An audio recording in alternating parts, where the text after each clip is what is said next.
Do mesmo jeito que pastorear, precisa ser cuidador. Porque o texto diz assim: assim também o marido deve amar a sua esposa como ama o próprio corpo.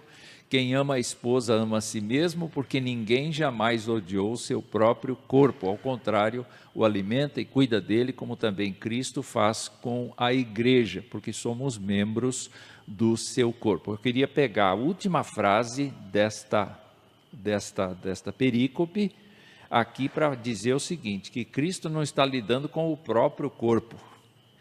Ele deu o corpo dele por nós. Ele está tratando do corpo que é a igreja.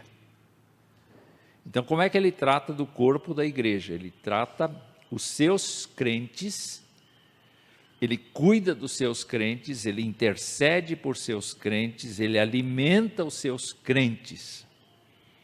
Então, quando eu olho para esta metáfora de Cristo com o corpo dele, que é a igreja, eu tenho que pensar que o corpo que eu tenho que cuidar não é o meu corpo, mas o corpo da minha mulher.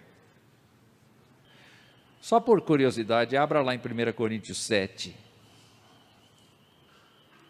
Você vai entender um pouco melhor essa questão do que pertence a você e do que pertence a ela.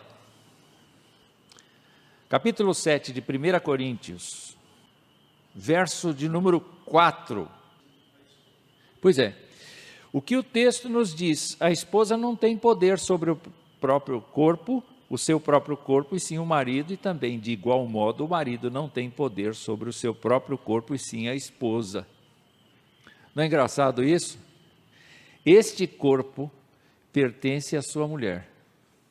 Se você pegar esse corpo e der para outra mulher, você é um adúltero, um ladrão, porque você pegou um corpo que não te pertence no casamento para dar para outra pessoa. O adultério é roubo,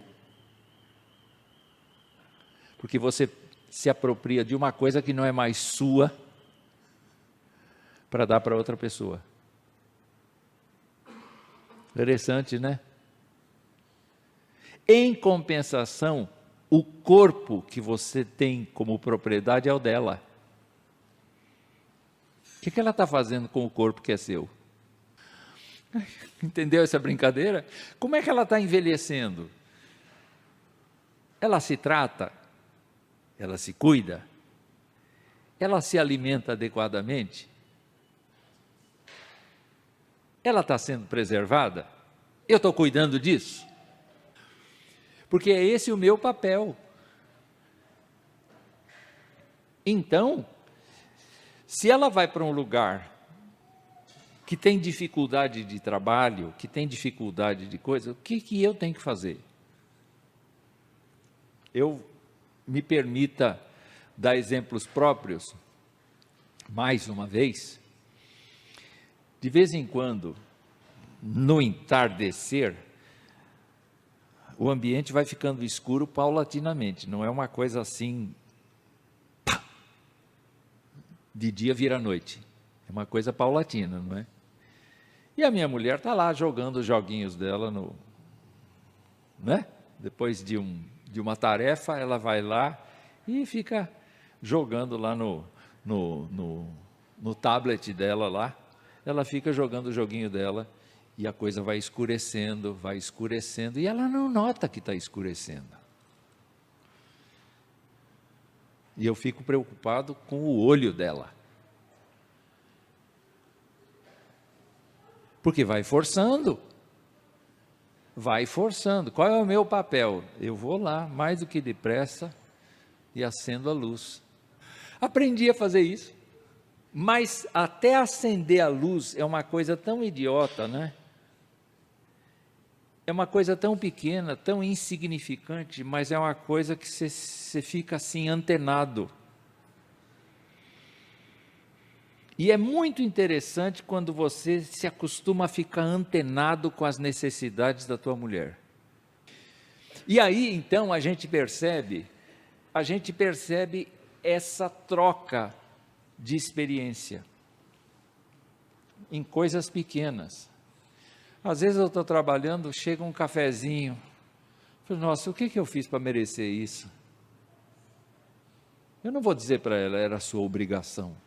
Não, foi espontâneo, foi uma coisa que nasceu assim, da gentileza. E isso, gente, não tem preço.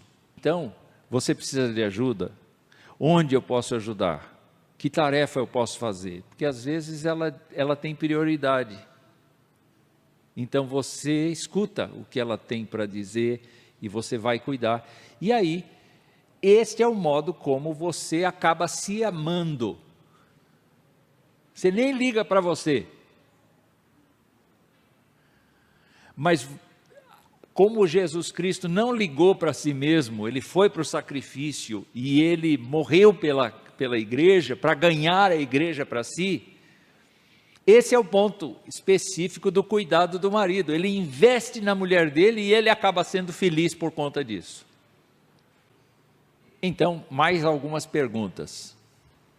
Defendo minha esposa contra ataques de terceiros, inclusive membros da minha própria família, minha mãe, a sogra, né? Minha mãe, minha irmã, meu pai, meus irmãos, eu defendo.